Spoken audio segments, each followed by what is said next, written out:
bukas. Anong meeting? Kanina pa ba ang shift niya? Kung hindi maayos ang trabaho niya, pwede siya tanggal sa trabaho. Huwag ka mag-alala. Kaya ko na.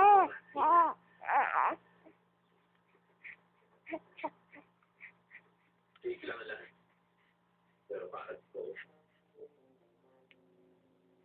Ano ba talaga ako dadalhin? Malapit na. Basta konti na lang.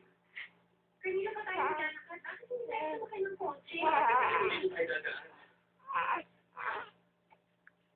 Teka, sandali na. Kung sabihin dadalhin ko kasi sa balit kasagutan. Parang gawin ng bagay niyo. Gawin ang mali. Yung...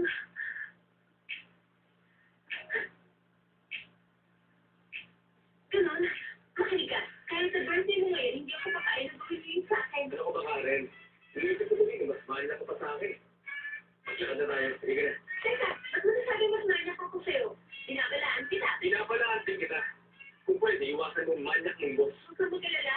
Hindi naman ako masyadong mabait. Kaya kung sinasal ng sarili ko, at wala ko siya sa akin, hindi niya na ako aasarin. Siguro na. Mas mapo ko.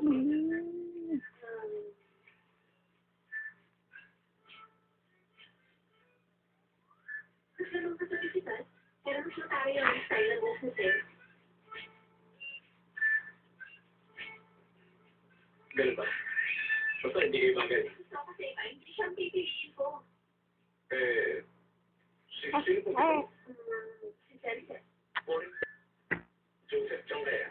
Sabi nila, nakabig ko dito pa. Ayoko nga.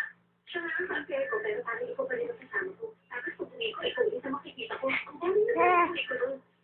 Pero kung sinabi mo, nasuportahan mo ako, nakabihid mo ako. Dapat lang. Siyempre. Ako ang lalaki. Pero,